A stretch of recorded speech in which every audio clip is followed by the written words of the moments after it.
Good evening and welcome to the Cancer Education Series, brought to you by MercyOne and Above and Beyond Cancer. The Cancer Education Series is brought to you through a grant made possible by the Iowa Cancer Consortium. My name is Chris Goodale and I'm the Executive Director of Above and Beyond Cancer, and it is my pleasure to introduce the founder of our organization, Dr. Richard Deming, who will introduce our speakers for this evening. Dr. Deming? Great. Thanks, Chris. And thank you, everybody, for joining. We've got a triple header for you tonight. We've got three speakers, the three pharmacists. First of all, Julie Suter, who is the head of Oncology Pharmacy at Mercy. Julie and I have both been at Mercy for about 32 years, and she has taught me so much and is such a resource for our doctors and our patients as an oncology pharmacist. And along with her tonight presenting are Kristen Butler and McKenzie Magee. And Kristen and McKenzie are both from Illinois. They both went to Drake, where they last year in May of 2020 graduated with Doctors of Pharmacy. We call it a PharmD. They are now both in a one-year residency program called hospital pharmacy. And we've asked Julie and McKenzie and Kristen to talk tonight about the role of COVID vaccines and other vaccines that are of importance to cancer patients and cancer survivors. Not that having cancer was ever easy, but now with COVID, it makes things even more complex. And so we really are excited to learn more about the COVID vaccine and other vaccines that are relevant to cancer patients and their survivors. So I'm going to turn it over to our trio of pharmacists. Thank you, Dr. Deming. First slide, please. So speaking on behalf of myself and McKenzie and Kristen, we are happy to be able to speak to you tonight, and we want to thank Dr. Deming for inviting us to be part of the Cancer Education Series. Next slide. Thank you. So I will be speaking first, and I'm going to give an overview of vaccines just in general and how they work and what the general approach for vaccinations in cancer patients and survivors would be. And when I finish, then Kristen and McKenzie will take over and talk more specifically about the COVID-19 vaccines and the recommendations for cancer patients and survivors with those. Next slide. So people with cancer may have a weakened immune system and be at increased risk for serious infections.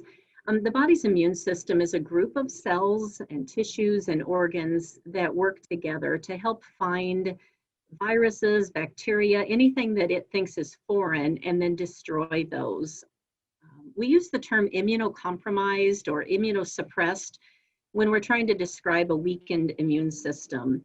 And the degree of immunosuppression or immunocompromise in cancer patients and survivors is going to depend on several things: the type of cancer, the type of treatment, and also a person's just specific health history.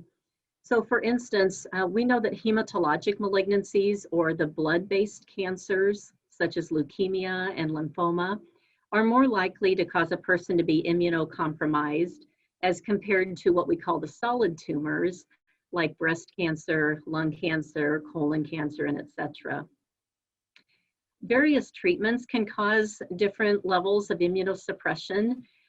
Corticosteroids like prednisone and dexamethasone are treatments that are fairly common, and most people have heard of these. And we know that they can cause immunosuppression in anyone, particularly when they are taken at higher doses and for longer periods of time. And we do use corticosteroids quite a bit in cancer patients and perhaps even in survivors, so they can be an important source of immunocompromise. Certain of our chemotherapies and what we call our antibody therapies can also cause immunosuppression, and they can do this in various ways, but a couple of the common things that can happen would be that chemotherapy in particular may cause a decrease in our white blood cells that normally help us fight infection. And The other therapies that affect the immune system may be affecting some of the immune cells and organs in different ways and be very important for causing immunosuppression as well. Now, hematopoietic or blood stem cell transplant patients will have varying degrees of immunosuppression, and that really depends on the type of transplant, whether these cells that were transplanted came from the patient themselves or came from a donor, and that's an important difference. Also, it depends what type of chemotherapy and or radiation therapy may have been given prior to the transplant. Some people are on immunosuppressive medications after the transplant, and we especially think about those who are on steroids and other medications to help prevent and manage graft versus host disease. You may have heard of CAR T-cell therapy, and in that type of therapy, immune cells called T cells are removed from the patient. They're sent to a lab where they're modified, and then they're transfused back into the patient. And these T cells have been modified in a way that makes them very highly active, very able to find the cancer cells in the patient's body and to attack them and destroy them. But CAR T-cell patients can be at high risk for immunosuppression for a variety of reasons. One reason is that right now CAR T-cell therapy is primarily used in patients who have had a relapse, and so they've been treated with chemotherapy and other types of therapies in the past, and so they may already come into this procedure with some degree of immunocompromise. Then they receive some chemotherapy as part of this procedure. They may have side effects that require the use of immunosuppressive medications. And then CAR T-cell therapy in itself can also suppress other parts of the immune system and cause us to have fewer antibodies that normally help us fight infection. Finally, just to mention surgery and radiation therapy, major surgeries can obviously be a risk for infection, but I wanted to mention splenectomy in particular. And that's the removal of the spleen, which is an important organ in our immune system. So if a person has to have their spleen removed, there's a great risk of infection, and vaccines become very important and necessary in those individuals. Radiation therapy in most people will not be a huge source of immunosuppression, simply because radiation therapy is normally just given to one part of the body, and maybe doesn't cause any complications with the immune system itself. I did put pre-transplant on this slide because patients who are going to get a blood cell transplant may get radiation therapy, and if they do, it tends to be total body radiation, which can then cause more problems with the immune system. Next slide. Thank you. So there are important strategies that cancer patients and survivors can take to prevent infection. One way is just to avoid contact with germs by avoiding crowds and maybe avoid traveling to high-risk areas, particularly if you're immunocompromised. We all know it's important to perform good hand washing, and if we can't wash our hands, to use hand sanitizer, the approved hand sanitizers that are at least 60% alcohol. And I think with COVID-19 and all we've been doing in the past year, I think we're all just very up on that line of thought. We want to think about precautions to take with pet and animal care. In general, if you have a weakened immune system, it would be best not to probably clean litter boxes and clean up after your pets. You want to avoid touching feces and animal fluids. And if you don't have a weakened immune system, just in general, good hand washing is a great thing to always do. With protective gear, I think we always are thinking face masks these days because of COVID. But even when we get back to a normal non-COVID time frame, I think we always want to think about face masks as protective gear for people who have weakened immune systems. But other protective gear that can help would maybe be things that would help us to avoid cuts in the skin that might allow germs to enter the body. So perhaps if you're gardening, to wear gloves. If you like to go barefoot, maybe it's a good time to wear shoes when you're going outdoors instead of being barefoot. I mentioned on the slide antibiotics and antiviral medications. We call that prophylaxis, and we're trying to prevent infections in high-risk patients. So again, in certain situations, people may be on antibiotics to help prevent bacterial infections or antiviral medications to prevent infections caused by viruses. And then with regard to vaccinations, it is important to stay up to date with recommended vaccines when those are appropriate based on your own individual situation. And if it's safe to travel, just keep in mind that there are certain vaccinations and preventative medications that may be necessary before traveling to certain high-risk areas.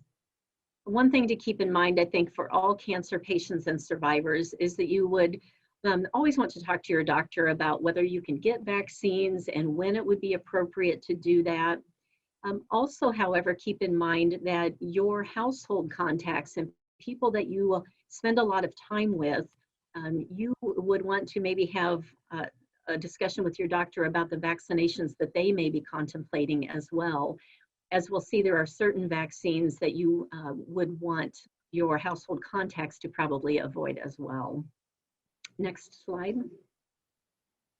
So let's think about how vaccines work. In short, the purpose of vaccines is to train your body to fight off germs faster, so bacteria, viruses, and we're just trying to prevent infection. So vaccines themselves are made from very small amounts of viruses or bacteria, and they are either dead or weakened forms of those viruses or bacteria. After the vaccine is given, our immune system goes into action. It's going to recognize those pieces and parts of viruses and bacteria as something foreign. The immune system is going to kick in and it's going to attack those things and learn how to fight them. An important component of this is that we have memory cells in our immune system.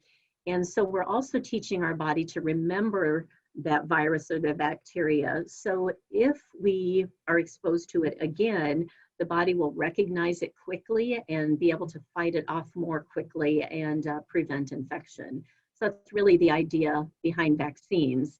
And so I've introduced the idea here that we have to have a good immune system in order for vaccines to work properly and really produce that level of protection that we're looking for. Next slide. With regard to vaccinations to prevent infections in cancer patients and survivors, there are a few challenges. One is that if there is a weakening of the immune system may not be strong enough to fully respond to those vaccinations. And so the cancer patient or survivor with a weakened immune system may not be fully protected against the infection.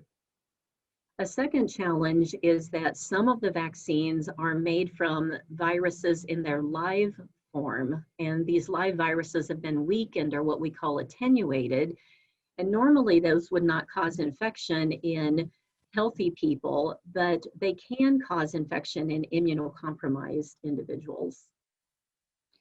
So timing is very important. In general, we would say that vaccines should be given before starting cancer treatment if possible. And if vaccines can't be given prior to cancer treatment, then we generally need to delay them until a protective immune response is more likely. So that usually means waiting for a period of some number of months after the cancer treatment has been concluded. And as we'll talk about, there is an exception, and that's the flu vaccine, which can be given during cancer treatment. Next slide. So there are a couple of different categories of vaccines, and the ones that are generally considered safe are the ones that I just lumped into the category of inactivated vaccines. So these are made with either killed viruses or bacteria, or with pieces of viruses or bacteria, maybe a sugar or a protein that's normally part of those germs, or a particular toxoid that maybe a virus or bacteria would normally use. And so our vaccines are sourced in those ways, but these are not live vaccines in this particular column. And these are generally then considered to be safe for cancer survivors and transplant survivors. And examples of those types of vaccines are listed on the slide. So your flu vaccine that is given as a shot is considered to be generally safe. The pneumococcal vaccine is one that is it's indicated for certain people that are at high risk of a certain form of pneumonia that can be common and caused by a bacteria called pneumococcus. Shingles vaccine, there are a couple of different kinds. The one that's listed in this column, the Shingrix, is the one that is made as a non-live or as an inactivated vaccine, and it's generally considered safe for cancer and transplant survivors.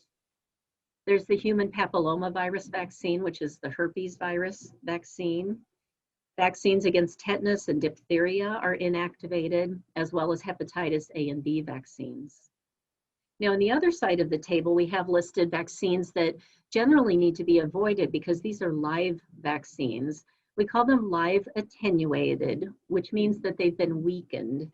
And so normally, again, not a problem in healthy people, but in immunocompromised individuals, a live, weakened, or attenuated vaccine could grow and cause infection and be a real problem. So these examples are like the measles, mumps, and rubella vaccine, the chickenpox vaccine, the shingles vaccine that is the live version, so that's your Zostavax, and the flu vaccine that's a live version, and that's the nasal spray or the flu mist. Next slide. So really a lot of this comes down to timing. We said that all indicated vaccines should be given prior to therapy when possible. So a little bit more detail now that you know of the different kinds. The inactivated vaccines can be given at least 2 weeks prior to starting treatment. But if it's a live vaccine, it needs to be at least 4 weeks prior to starting treatment. And this is prior to chemotherapy, other immunosuppressive therapies, prior to splenectomy. Also would apply to stem cell transplant patients as long as they're not already immunocompromised before starting therapy.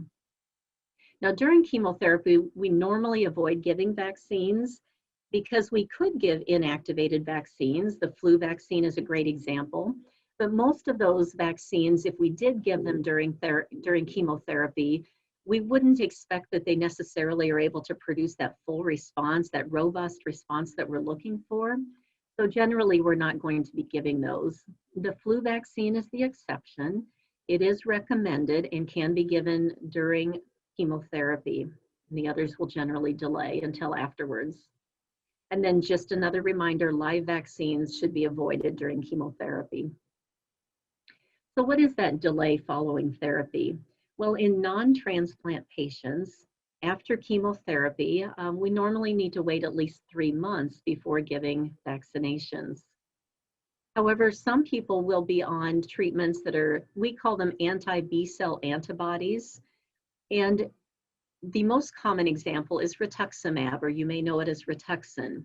And because B cells are part of our immune system, and a drug like rituximab and others in this category are going to interfere with how those cells are working, we do need to wait a bit longer. So anyone who has had either that therapy by itself or in combination with their chemotherapy would need to delay vaccinations for at least 6 months after finishing therapy. Next slide. So the timing following a blood or hematopoietic stem cell transplant is going to be a bit different. We need to wait a bit longer because the degree of immunosuppression tends to be very significant, and also many of these patients may be on immunosuppressive medications following their transplant. So with the inactivated or those non-live vaccines, we need to delay for at least 6 months after transplant. The flu vaccine that's given as the injection, the inactivated form, could be given as early as 4 months, but in general, with most vaccines, we're looking at 6 months or longer. The live vaccines, in general, we avoid them, and they really do need to be avoided in any transplant survivor who's considered to have a weakened immune system, and also need to be avoided in anyone who has active graft versus host disease. And that's just a common complication following transplants where the recipient received these cells from someone other than themselves, from a donor. And so oftentimes if that is going on, those patients are on immunosuppressive therapy to kind of help treat that. Now, at some point, if a person following transplant is felt to be at risk for like measles, chickenpox, some of those live vaccines, it would be a consideration after 24 months to maybe give those live vaccines in that category. But these people need to meet specific criteria. There needs to be a really expert evaluation of their immune system.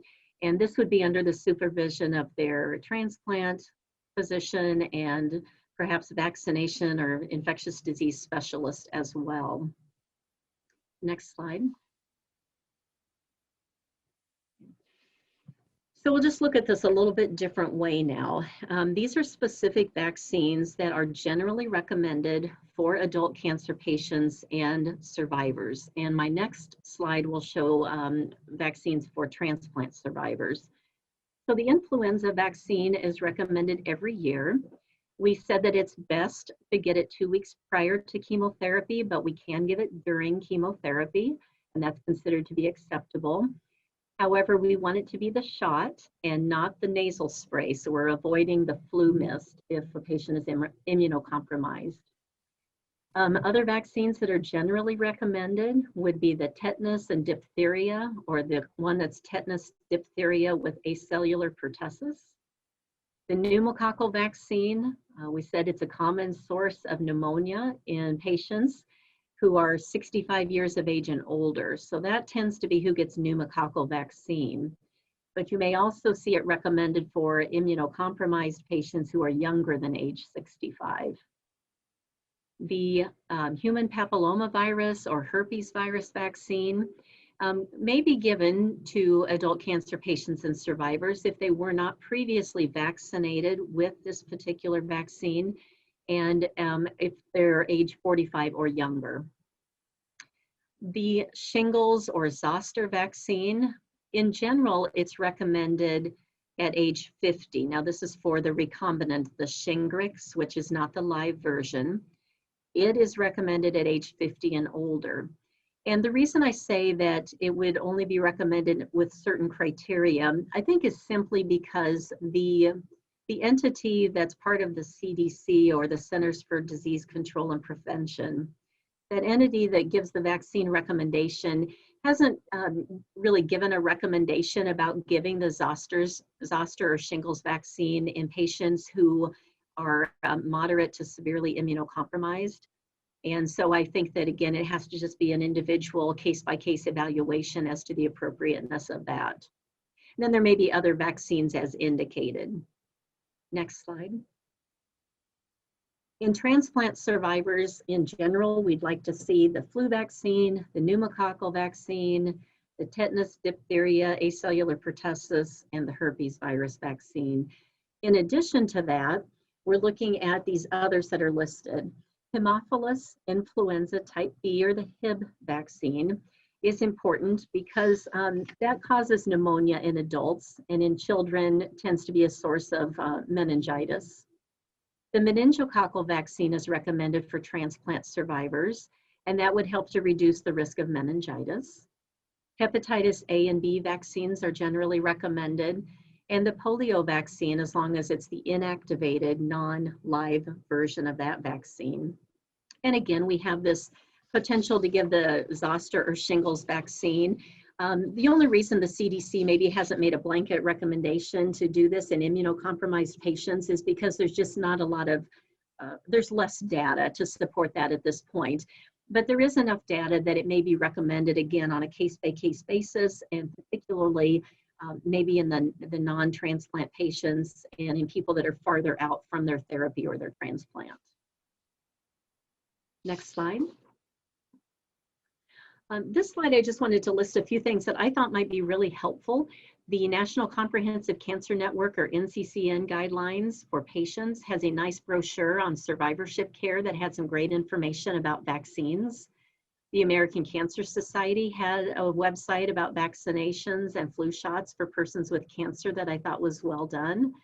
And then the Centers for Disease Control and Prevention, if you just want to look at immunization schedules for adults in general, You can find it there, and it also would list some of the maybe contraindications or people that should avoid certain vaccines. And so that would include some information about whether or not a person with a weakened immune system could get certain vaccines.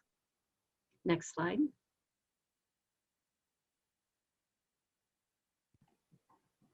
All right, so that transitions us. I'm not sure what the feedback is. That transitions us into our next topic, going on with the vaccines, but now we're just going to focus more on the COVID-19 vaccine. It's new and it's coming out.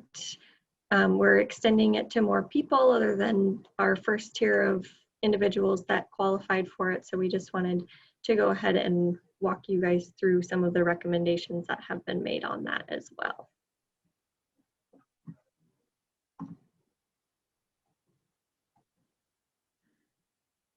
So first, just a little bit about the SARS-CoV-19, which is the virus that causes COVID-19. So it is a strain of the coronavirus that we have now kind of adapted to just call COVID-19 in general. So the first reported incidence was in China in December 2019, and we have been continually going through this process of trying to eliminate it or get our numbers back down so that this pandemic that has been worldwide since then can go away for us. So coronaviruses are a family of viruses that can cause common colds as well as other respiratory diseases. This is not the first coronavirus that has appeared. There have been a few others. This is the only one that has caused a pandemic though. So over time, viruses can change or mutate. I'm sure that if you watch the news, you've heard about some new strains that have come out. So these new strains are variants of the virus that can have slightly different properties than the original virus.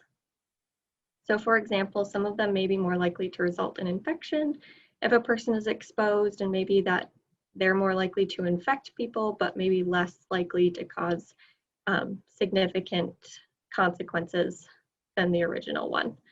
So we're still learning about some of these variants and our protection against them, as well as we'll get into a little bit of what the vaccine can do for these. So the virus spreads by droplets in the air after an infected person sneezes or coughs, and the droplets can linger on the surface and they can be transmitted when touched. So we can get this through contact as well as through like the spread of droplets in the air.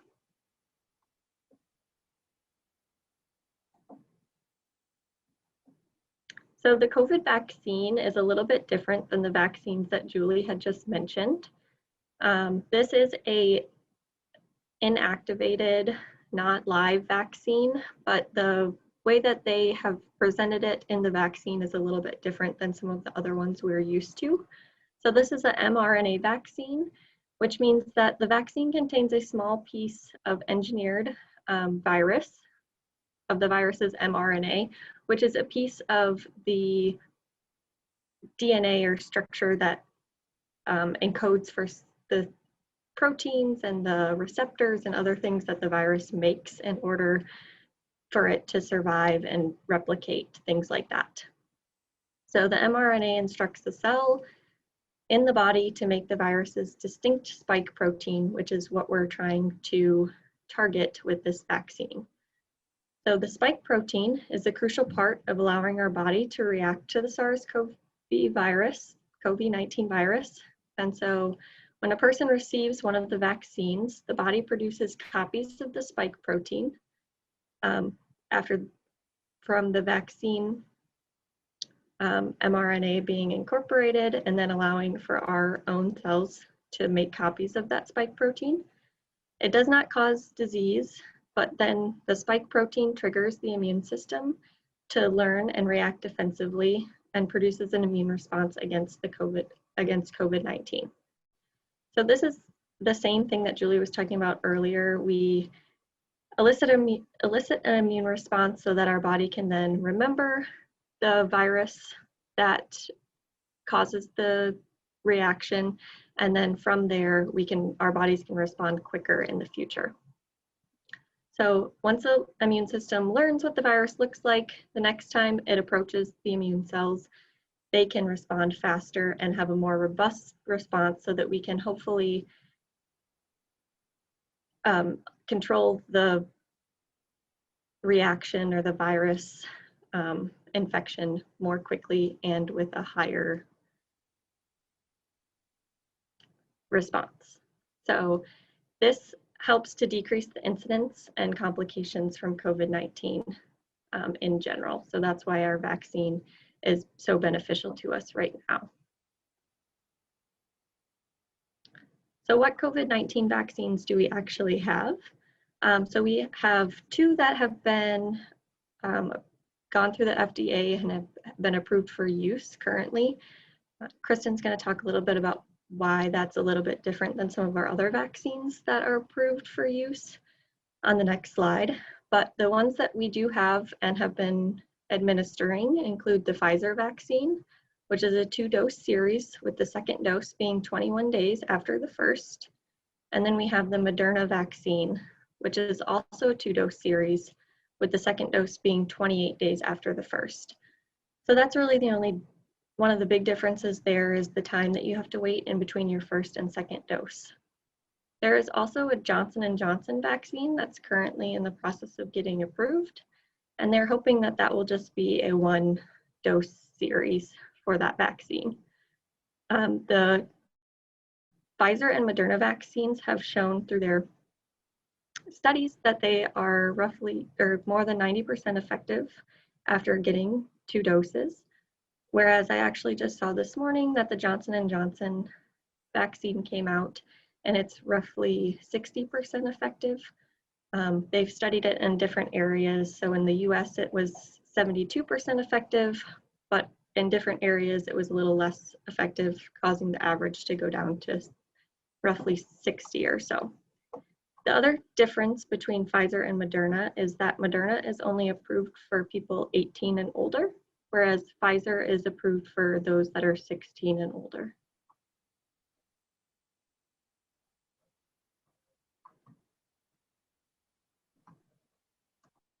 Alrighty, so I will take over for a few slides here. So as Kenzie had just mentioned, that our current COVID vaccines are approved under what we call a EUA. So that's an emergency use authorization. So what that means is that the FDA has approved the use of this vaccine, or in other times, a drug, during a time where there's an emergency. So right now, the pandemic qualifies the vaccines to get this approval. So from that, in order to get an EUA, the product has to prove that there are potential benefits that will outweigh the risks. So in the studies of these vaccinations, they have proved that. So the FDA has granted them an EUA. It isn't the same as a full FDA approval, where that would require more robust studies as well as longer times to study that safety and efficacy. And then being that they have given an EUA, we will continue to study these in clinical trials, which might be why in the news and stuff you will hear more information come out later about possibly dosing series, see how long we have immunity after we've gotten these vaccines. So as we learn more and are able to vaccinate more people, we can learn, again, more about these vaccines. So as I have there on my last point, we will continue learning the long-term effects of them, as well as how long we will have the protection. And an EUA for these products will last as long as it's deemed an emergency use. So from what we can say now, that these products will be approved through the pandemic. Next slide, please. Going into some adverse reactions that you might possibly have after receiving the vaccine. The biggest one will be an injection site reaction. So you could have some redness, swelling, pain in the arm, as well as a fever can happen. You'll have muscle aches as well as some fatigue. Typically, these adverse reactions only last about 24 hours. However, some people have been having reactions that have lasted longer. The second dose in the Pfizer and Moderna series have been proven to have more side effects than the first. Again, people are going to react differently, so that might not be the case for everyone. So it will be interesting to see once the Johnson & Johnson vaccine comes out if they had more side effects with that first dose. At this time, there is it isn't recommended to pre-medicate before you receive your COVID vaccine. So growing up, my mom would always give me a dose of Tylenol as a kid before going in to get my routine vaccination. So at this point, that is not recommended. However, feel free to use Tylenol or ibuprofen post your vaccine to help with that fatigue, muscle aches, as well as fever. And then another side effect that these vaccines can cause can be some swollen lymph nodes. So as our body is reacting to the vaccine. Can see for about 3 days to up to a week after the vaccine. I just kind of raised this because swollen lymph nodes can also indicate that we have our body is fighting an infection, as well as can be a screening tool we'll use to look for cancers. So if it continues after a week after the vaccine, just call your provider, set up an appointment just to make sure we're not at risk for an infection. Next slide, please. All right, so then COVID vaccine in cancer. So cancer patients generally are at an increased risk for suffering consequences of COVID, mainly due to our agents that we use to cure cancer. So for one instance, the chemotherapy drugs that we use, they're gonna treat cancer by killing the fastest growing cells in our body. So this is both our cancer cells and the good cells, specifically our white blood cells. And the white blood cells are good for the body. They kind of, as Julie and Kenzie have both mentioned, are that immune system. So when we introduce chemotherapy agents, we're gonna decrease our white blood cells as a consequence of the chemotherapy, and that would put us into neutropenia. And then when we have neutropenia, as you can see in that little graphic in the bottom corner there, that we just kind of have less of an immune system. So we're more at risk then for having secondary infections, as well as just being more at risk for bacterial or these viruses. As well as stem cell transplants and immunotherapy can also cause your immune system to be suppressed and then again, leaving you more at risk for infections. Another thing is that it is still kind of, how I mentioned, unknown if there's equal efficacy in the COVID vaccine in patients with active cancer or a weakened immune system as compared to a healthy individual. As of right now, it's not recommended to get an additional dose or have another series at this point. It is still recommended that 2-dose series of the Pfizer or Moderna for patients or for cancer patients. But again, as we learn more, we might learn that there will be a different regimen. Next slide.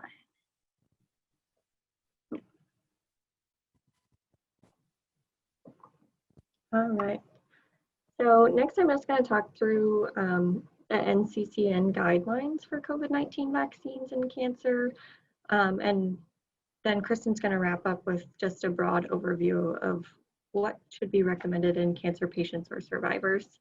So NCCN, as Julie alluded to earlier, excuse me, stands for the National Comprehensive Cancer Network. And so these are just some guidelines that they had put out. They also do guidelines for a number of other cancer related topics. So they're typically a good source that we use.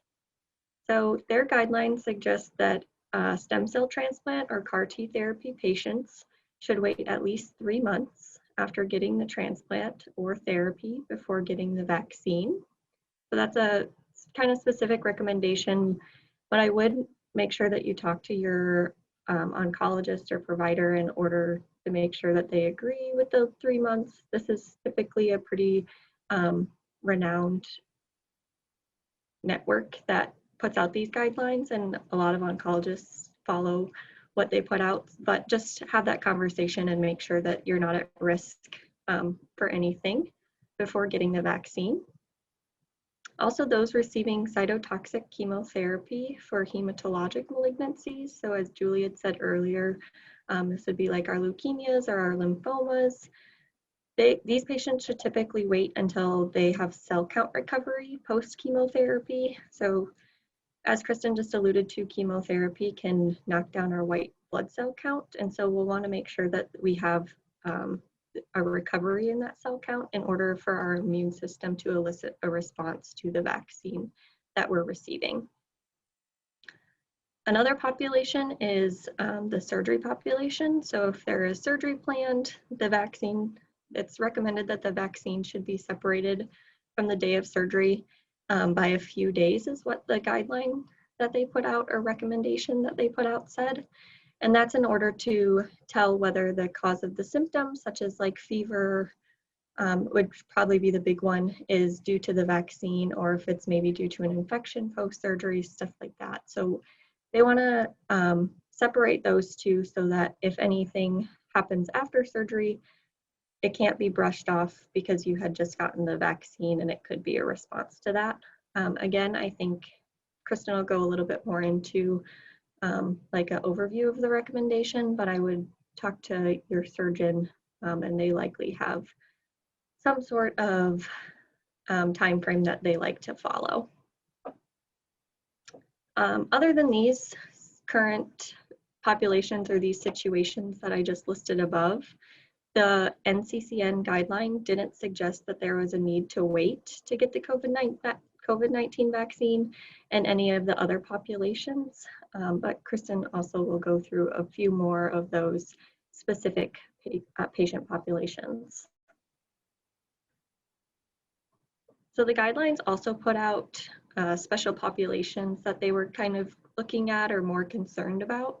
And so those include populations that have additional risk factors. And they said that these patients should be prioritized in getting their COVID-19 vaccine due to the fact that they are more prone to having consequences from COVID-19 if they were infected. So those additional risk factors include people 65 or older. If you have a comorbidity such as pulmonary disease, cardiac disease, or renal disease, and then limited access to healthcare, or if you're a part of an underrepresented minority. And this has just been through the studies of the coronavirus infection that these people typically have greater consequences if they're infected. So they have that additional risk factor. It was also put out in the guidelines that the caregivers of those with cancer should also be vaccinated whenever it becomes available to them. That doesn't mean that they will necessarily be prioritized, but depending on their occupation or where they fall in the tiers of getting vaccinated, they should be able to be vaccinated whenever it becomes available, and it's actually recommended that they do in order to stop the spread or have it be less likely to pass on COVID-19 to someone that, to a cancer patient or a cancer survivor.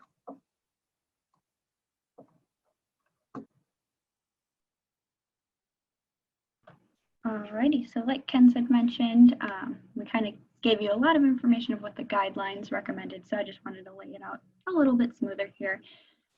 So for patients that are of active cancer or radiation therapy, generally, like as of today, it's recommended that we get the vaccine between cycles or after, like Ken had mentioned, that your immune system has that chance to recover, where we can have the immune response to the vaccine to hopefully give us the best protection that we can. If there is a solid tumor malignancy, receiving immunotherapy, chemotherapy, or radiation, it's generally recommended to actually get the vaccine when it is available to you. For surgery, again, like Ken said, check with your surgeon because it is case-by-case basis, and that time frame in the guidelines do say the few days, and this goes off, like Ken had mentioned, just the severity of the surgery and where that time period will be. So again, check with your surgeon. Next slide, please. And then for a survivor, active monitoring, get the vaccine again when it is available to you. And then if you are involved in a clinical trial, kind of what I found is it's generally allowed to get the vaccine because it is not a live vaccine. But again, if there are concerns, just double check who you report your findings to and ask for that.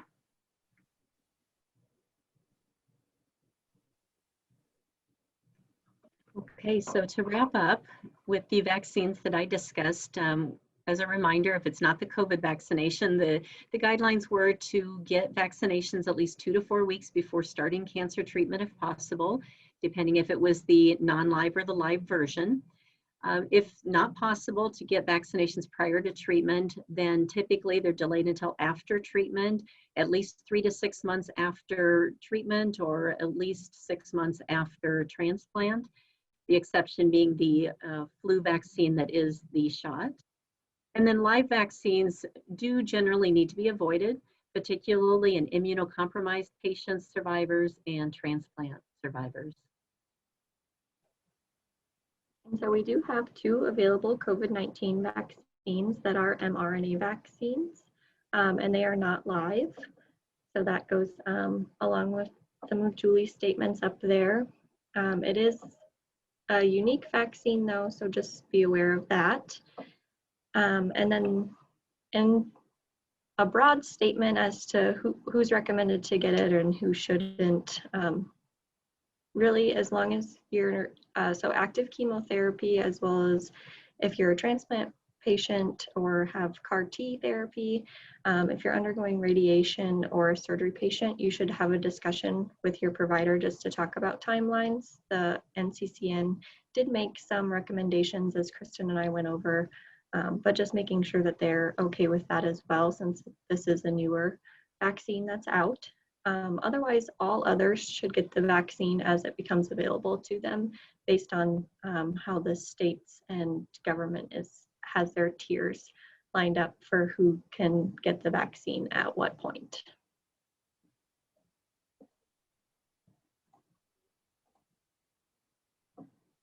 And then these are just some references that Kristen and I had used in order to gather our information on the COVID-19 vaccine. So if you're interested in any of that information, you can look in there.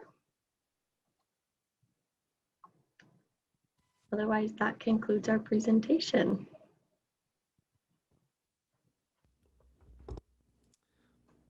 Very good. Great. And let's see, McKenzie, I'll have you take it off the screen, or the sharing. There we go. We'll get all of our faces back on the screen. So welcome back, everybody. That was great. Thank you. I learned a lot. What a great review of the role of vaccines in patients with cancer and cancer survivors. Maybe let's focus a little bit more on COVID. I mean, that's still on everyone's minds. Every single patient I saw in clinic today, the COVID vaccine came up. Some of the patients have had them. Some have had one shot and they just got a call that the next shot's on hold because the supply is low.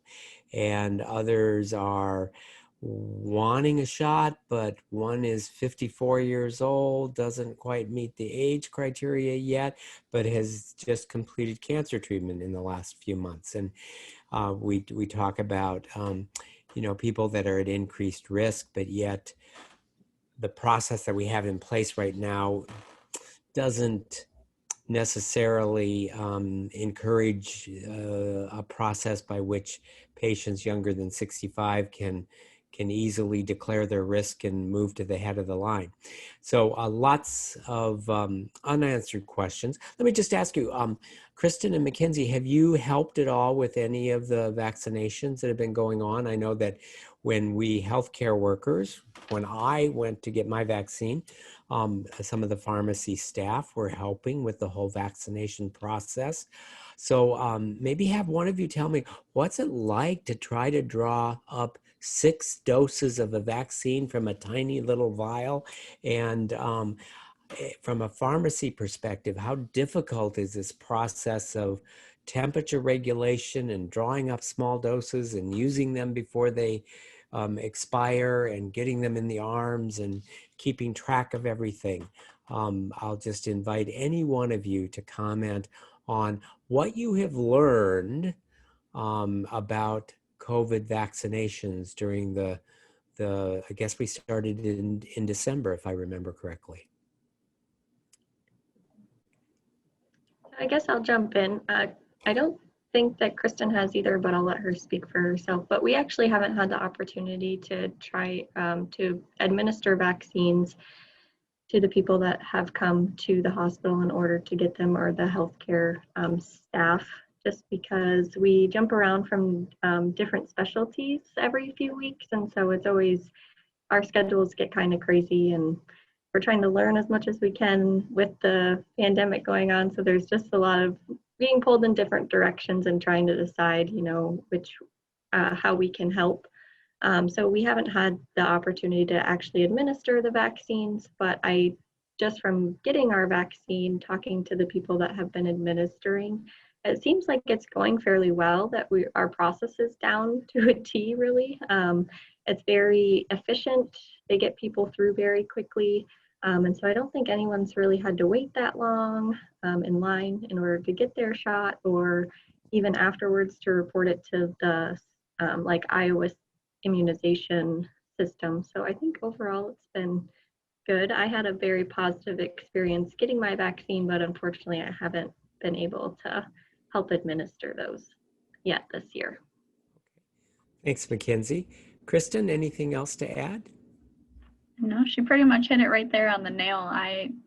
Whatever system we have, it works very nicely. You waited in line, kind of signed your agreements. The next available person gave it to you, gave you the little spiel, and you walked out. So not much to add to what Kenzie had. Julie, any additional comments? Well, I liked the fact that I could opt in to report side effects if there had been any. So I was getting, text messages to prompt me to report in daily at first and then weekly. And I think that's really important because these are newer vaccines with a little bit less of that long-term information that we're accustomed to having. So I enjoy being able to do that, and certainly would encourage others to do that if they have the opportunity to opt into that. Very good. Julie, have you been involved with any of the vaccination on patients on the floor or in the Mercy system? I have not. Okay, great.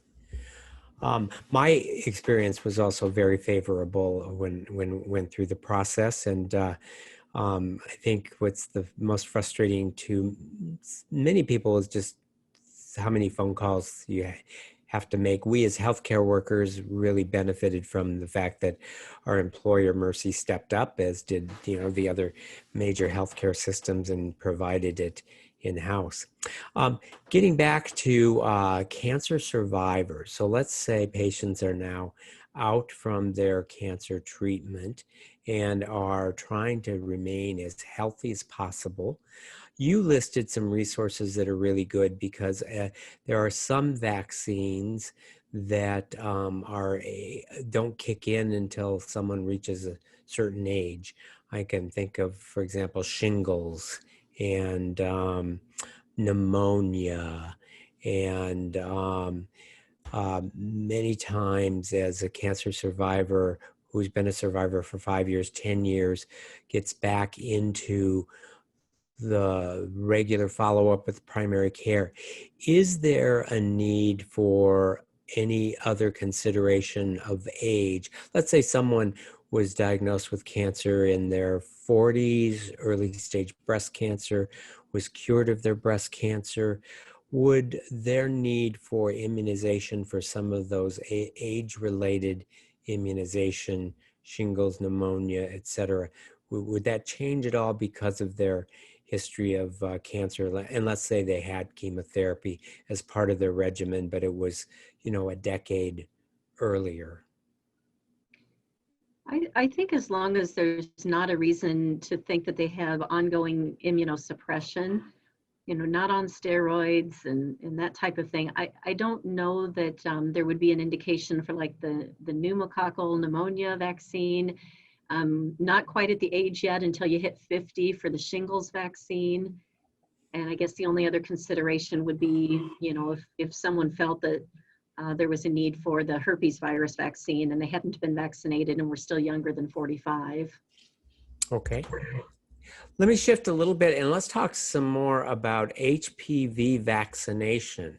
So as a cancer doctor, there are 6 types of cancer that are caused by the HPV virus.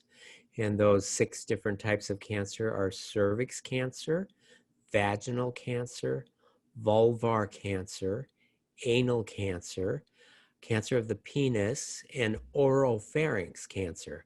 So of those 6, the 2 that we see most commonly are oropharynx cancer in men. So that's cancer of the tonsils and the base of tongue, and cervix cancer in women. So in the last decade, and I don't remember when the first HPV vaccine was FDA approved, but we now have the ability to prevent those 6 different types of cancers. Have any of you been involved in any of the HPV work? And I'll just leave it open. Do you want to say anything about HPV vaccinations, either the strategy, how it's used, some of the problems, pitfalls, strategies to advance that? I don't know that I've particularly kept up on it. I know, Dr. Deming, you would be much more of an expert on this as compared to myself, but I do know that because we're starting with, younger people, it was, an awareness issue with parents, and then getting kind of that preteen son or daughter to go in. And originally people weren't sure if it should be sons as well as daughters. So hopefully a lot of that has been overcome. What's been your experience? Yeah, I think when we first started with the vaccine, we made the mistake of talking about young women, young girls, needing to be vaccinated and not the boys, which was really not a good strategy from the point of view of immunizing the herd. And it also connected the vaccine to this idea of connecting it to sexual experience, and just created all sorts of difficulty with the communication of what it's really about, which is preventing cancer. So I've seen that the strategies whereby doctors just say, we recommend this, it's voluntary. In the United States, back when we first started doing a push at Mercy Primary Care, when you look at the number of adolescents who could have been vaccinated, we were down in like 30%. And you take a country like Rwanda in Africa, their vaccination rate was like 98%. And it's simply because there wasn't this big voluntary discussion about, are you going to do it or not going to do it, and why would you do it? And it was just like, we recommend it. So this strategy that's worked well in the United States now is just for the primary care doctors and the pediatricians to just say, it's time for your vaccine, I recommend you get it. And that becomes a strategy that really increases it. And you don't have to go into detail, but I'm just curious, Kristen and McKenzie, have you been vaccinated for HPV? And do you even remember if that was a conversation with your parents and your doctor, or was it just kind of routine? I guess I'll jump in first, but yeah, it was right before college when I got some of those final vaccines, and my provider was just like, hey, I recommend you have this. And my mom was like, yeah, sure. So we got it that day. It was pretty easy peasy lemon squeezy. Mm-hmm. Yeah, nothing really to add. Yeah. So, and I know I threw you a little curveball there, but whenever I think of cancer and vaccines, that's always on the forefront, because it's actually a vaccine that prevents cancer, and pretty revolutionary. Chris, do we have any questions from the audience? Well, I would invite anybody here who is watching, if they do have a question, you can use the chat or the question and answer button at the bottom of your screen. But right now, I don't see any. Okay.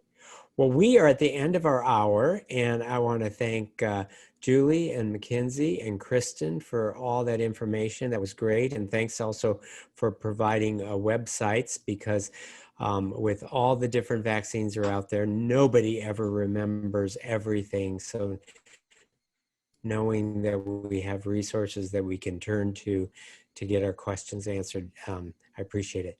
So Thank you so much, and I want to thank everybody for attending. Chris, you're a little frozen up right now, so I'm going to give the log off here, and I just want to let you know that if you want to watch this again or want to share this with others, this will reside on the Mercy website for you to watch as a virtual podcast anytime you'd like, and it will also go on the Above and Beyond Cancer YouTube channel for your viewing pleasure. So thanks again, Julie, McKenzie, and Kristen, and thanks everybody for attending, and we'll see you next week. Thanks. Thank you, Dr. Deming. Thank you.